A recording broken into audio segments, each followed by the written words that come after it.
નમસ્કાર વિદ્યાર્થી મિત્રો આજે આપણે આ વિડીયોની અંદર ધોરણ 6 વિષય ગુજરાતીની ગાલા સ્વાધ્યાય પોથીનો પાઠ નંબર 3 ચોમાસામાં સૃષ્ટિ સૌંદર્યની વાત કરવાના છીએ। અહીંયા મિત્રો ગાલા સ્વાધ્યાય પોથી ધોરણ 6 વિષય ગુજરાતીના પાઠનું આ રીતનું સંપૂર્ણ સરસ મજાનું સોલ્યુશન છે। મિત્રો આવા સરસ મજાના સોલ્યુશન મેળવવા માટે આપણી ચેનલ મેથ્સ બાય પંકજ કાપડિયાને સબસ્ક્રાઈબ કરો અને આ વિડીયો તમારા મિત્રો સાથે શેર કરો। બીજું કે મિત્રો ડિસ્ક્રિપ્શન બોક્સમાં આપણી શાળા શિક્ષક એપ્લિકેશનની લિંક આપી છે, ત્યાંથી એપ્લિકેશન ડાઉનલોડ કરી આ પાઠની PDF જોઈ શકો છો। તો મિત્રો શરૂ કરીએ ધોરણ 6 વિષય ગુજરાતી ગાલા સ્વાધ્યાય પોથી પાઠ નંબર 3 ચોમાસામાં સૃષ્ટિ સૌંદર્ય। પહેલું, નીચેના દરેક પ્રશ્નના ઉત્તર માટે આપેલા વિકલ્પમાંથી સાચો વિકલ્પ શોધી તેનો ક્રમ અક્ષર પ્રશ્નની સામે આપેલ બોક્સમાં લખો। તો પહેલામાં જવાબ આવશે સી, બીજામાં આવશે એ, ત્રીજામાં આવશે ડી, ચોથામાં બી, પાંચમામાં ડી, છઠ્ઠામાં સી, સાતમામાં એ, આઠમામાં બી। ત્યાર પછી બીજું, કોષમાં આપેલા શબ્દમાંથી યોગ્ય શબ્દ પસંદ કરી ખાલી જગ્યા પૂરો। તો પહેલી ખાલી જગ્યામાં તમરા, બીજી ખાલી જગ્યામાં ગધેડા, ત્રીજી ખાલી જગ્યામાં ઝરણા, ચોથી ખાલી જગ્યામાં નિશાળ, પાંચમી ખાલી જગ્યામાં અંકુર, છઠ્ઠી ખાલી જગ્યામાં બપૈયો, સાતમી ખાલી જગ્યામાં મનોહર અને આઠમી ખાલી જગ્યામાં મિજલસ। તો આ રીતની ખાલી જગ્યા થશે। ત્યાર પછી પ્રશ્ન 3, નીચેના પ્રશ્નોના ઉત્તર એક એક વાક્યમાં લખો। વિદ્યાર્થી મિત્રો, વિડીયો સારો લાગ્યો હોય તો આપણી ચેનલ મેથ્સ બાય પંકજ કાપડિયાને સબસ્ક્રાઈબ કરો, જેથી આપણે આ પ્રકારના ગાલા સ્વાધ્યાય પોથીના સોલ્યુશન મૂકીએ તરત જ તમને મળી જાય। અને વિડીયોને લાઇક કરો, તમારા મિત્રો સાથે શેર કરો। PDF જોવા માટે ડિસ્ક્રિપ્શન બોક્સમાં આપણી શાળા શિક્ષક એપ્લિકેશન આપી છે, આ શાળા શિક્ષક એપ્લિકેશન ડાઉનલોડ કરી આ પાઠની PDF જોઈ શકો છો। અને જે મિત્રોએ એપ્લિકેશન ડાઉનલોડ કરી છે એ અપડેટ કરી લે, જેથી આપણે કોઈ પણ ફેરફાર કરીએ, નવા ચેપ્ટર મૂકીએ તરત જ તમને મળી જાય। પહેલું, ચોમાસું ચાલુ હોય ત્યારે શું થાય છે? ચોમાસું ચાલુ હોય ત્યારે આકાશે વાદળા વારંવાર ચડી આવે છે, કોઈકવાર ગાજવીજ સાથે તો કોઈકવાર ગર્જના વિના મેઘના જળ પૃથ્વી પર ઉતરે છે। બીજું, આકાશમાંથી વરસાદનું પાણી ગળ્યા કરતું હોવા છતાં લેખક બાળકોને શું કરવાનું કહે છે? આકાશમાંથી વરસાદનું પાણી ગળ્યા કરતું હોવા છતાં લેખક બાળકોને ઉડીને જાગ્રત થઈને સ્ફૂર્તિ અણીએ ફરવા, રખડવા, રમવા અને ઉપડવાનું કહે છે। ત્રીજું, વરસાદની કૂતરાને ગાયો પર શી અસર થાય છે? વરસાદમાં કૂતરા દોડાદોડી કરે છે અને ગાયો અકળાઈ જાય છે। ચોથું, વરસાદ પછીની હવાથી બાળકોમાં શું પરિવર્તન આવશે? આકાશથી વરસાદનું પાણી ગળ્યા કરતું હોવા છતાં લેખક બાળકોને ઉડીને જાગ્રત થઈને સ્ફૂર્તિ અણીએ ફરવા, રખડવા, રમવા, ઉપડવાનું કહે છે। પાંચમું, બાળકો ચોમાસામાં શું લાવીને મોટાને ભેટ ધરશે? બાળકો ચોમાસામાં નવા અને નાના ઘાસ ફૂલો લાવીને મોટાને ભેટ ધરશે। છઠ્ઠું, ચોમાસામાં ગામડામાં પાદર અને સીમ ભણી જતા કયા પક્ષીઓનો અવાજ સંભળાય છે? ચોમાસામાં ગામડામાં કે પાદર કે સીમ ભણી જતા કોઈ ઘટામાં કોયલ કુંજનો અને બપૈયાનો અવાજ સંભળાય છે। ત્યાર પછી ચોથું, નીચેના પ્રશ્નના ઉત્તર 2-3 વાક્યમાં લખો। પહેલું, લેખકે ચોમાસામાં બાળકોને કેવા જળને જોવાનું કહ્યું છે? લેખકે ચોમાસામાં બાળકોને પૃથ્વી પર પથરાતા, એકઠા થતા અને નાની નિકોમાંથી નદીઓ બનાવતા આકાશના જળને જોવાનું કહ્યું છે।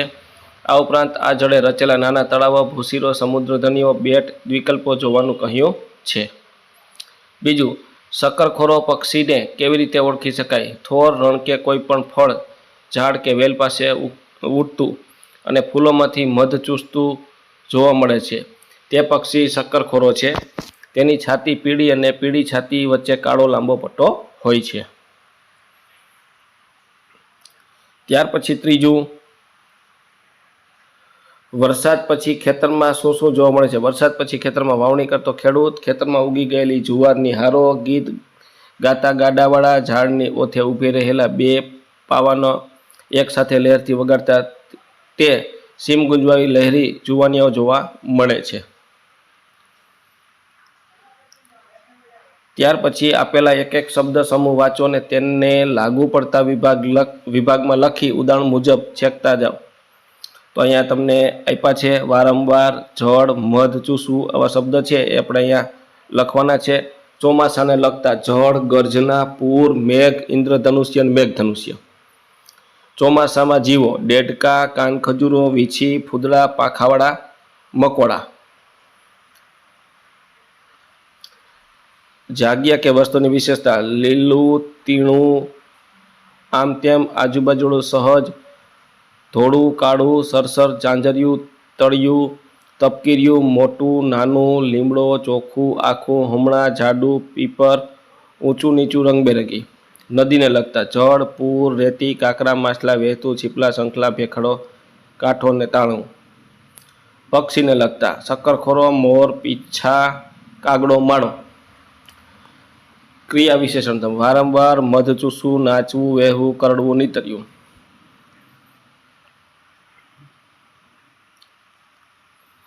ત્યાર પછી છઠ્ઠું, રેખાંકિત શબ્દો ફકરામાં આડાવડા લખાઈ ગયા છે તેને યોગ્ય સ્થાને મૂકી ફકરો ફરીથી લખો. એક પહેલવાન છોકરો તે નીચે ઊભો રહ્યો, એનાથી હલકો હતો તે છોકરો પહેલવાનના મજબૂત ખભા પર ચડી ગયો. એનાથી હલકો છોકરો તે બીજા છોકરાના ખભા પર ચડી ગયો. ચારેયમાં સૌથી ટીણકો હતો એ ત્રીજાના ખભા પર ચડી ગયો. એ ઘણે ઊંચે પહોંચી ગયો અને એના હાથમાં પાકી કેરી આવી ગઈ. સુગંધીદાર પણ હતી.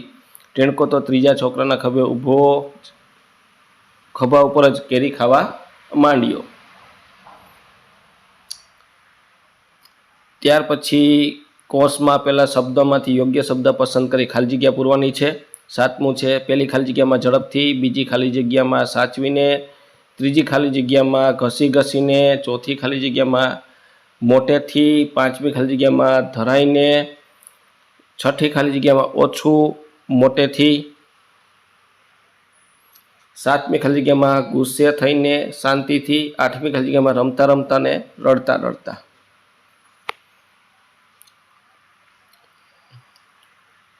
ત્યાર પછી અહીં નામ વિશેષતા અને ક્રિયા વિશેષતાની જોડ આપી છે તેવી બીજી જોડ ઉમેરો. ઉદાહરણ પ્રમાણે 5-7 વાક્ય બનાવો.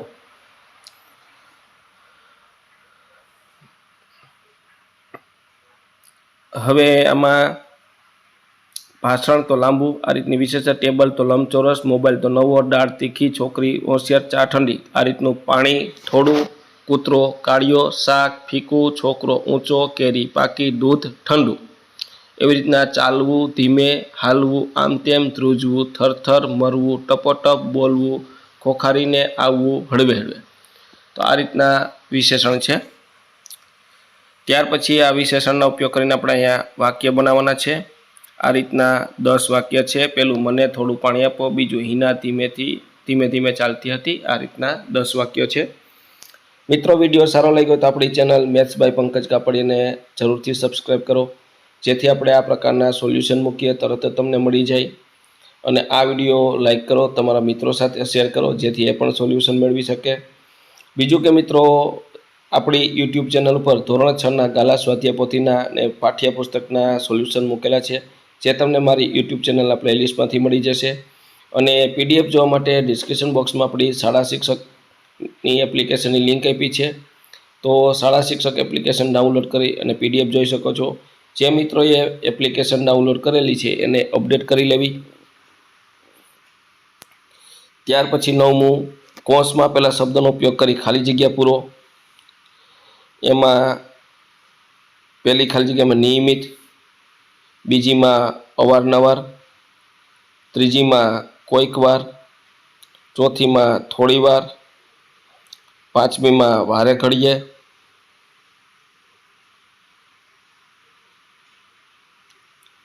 ત્યાર પછી આ રીતની ખાલી જગ્યા પૂરવાની છે. પહેલીમાં એકાએક, બીજીમાં બહાર,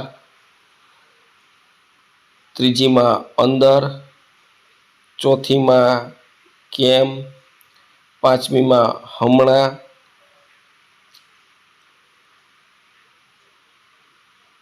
છઠ્ઠીમાં અત્યારે, સાતમીમાં ત્યાં, આઠમીમાં અવશ્ય. આ રીતની ખાલી જગ્યા થશે.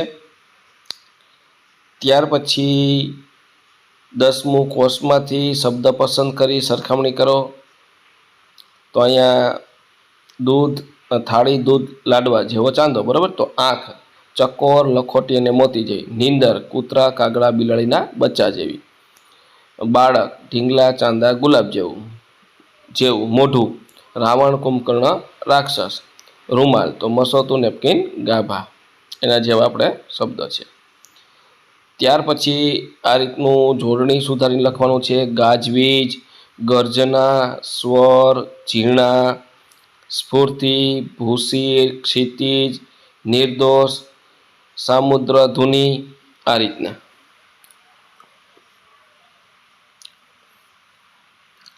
ત્યાર પછી નીચેના શબ્દના બે સમાનાર્થી લખો. વરસાદનું પર્જન્ય, મેં. બીજું પાણીનું જળ, નીર. ત્રીજાનું વૃક્ષ, તરુ. ચોથાનું પથ્થરો, પાષાણ, પહાણ. અને પાંચમાનું લગીર, સહેજ. ત્યાર પછી વિરુદ્ધાર્થી. કાયરનું બહાદુર, બહારનું અંદર, બાંધેલીનું છૂટી, નિર્દોષનું સર્દોષ, એકનું અનેક, હર્ષનું શોક. ત્યાર પછી 14મું. નીચેના શબ્દ સમૂહ માટે એક શબ્દ લખો. બરાબર. એમાં પહેલામાં ભૂશીર, બીજામાં સામુદ્ર ધુની, ત્રીજામાં ક્ષિતિજ, ચોથામાં બેટ, પાંચમામાં નીક, છઠ્ઠામાં ગાજવીજ. જો પહેલામાં ભૂશીર, બીજામાં સામુદ્ર ધુની, ત્રીજામાં ક્ષિતિજ, ચોથામાં બેટ, નીક, પાણી જવાનો રસ્તો. પછી વાદળની ગર્જના અને વીજળી, ગાજવીજ. રાત્રે તીણાવાથી બોલતું જીવડું, તંબરું. અને ચોમાસામાં થતું એક જીવડું, ઇન્દ્રગોપ. આ રીતના થશે.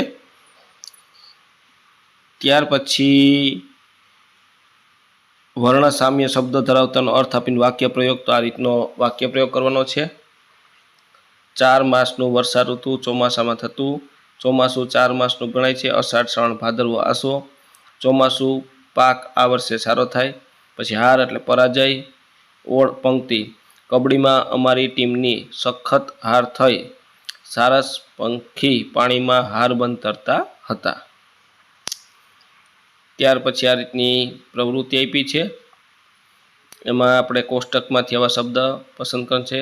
ખારો, ફાટેલું, બે, ગરમ, ફળદ્રુપ ને ઊંડી. વિશેષણ છે. ક્રિયા વિશેષણ ટપોટપ, ધીમી, સદાય, શાંતિ, ક્યાંય અને રોજ. તો મિત્રો આ તો આપણું ધોરણ 6 વિષય ગુજરાતીની ગાલા સ્વાધ્યાય પોથીના પાઠ 3નું આપણે સંપૂર્ણ સરસ મજાનું સોલ્યુશન જોયું. મિત્રો આવા સરસ મજાના સોલ્યુશન મેળવવા માટે આપણી ચેનલ મેથ્સ બાય પંકજ કાપડિયાને સબસ્ક્રાઈબ કરો. આ વિડીયો તમારા મિત્રો સાથે શેર કરો. બીજું કે મિત્રો ડિસ્ક્રિપ્શન બોક્સમાં આપણી શાળા શિક્ષક એપ્લિકેશન લિંક આપી છે. ત્યાંથી એપ્લિકેશન ડાઉનલોડ કરી આ પાઠની PDF તમે જોઈ શકો છો.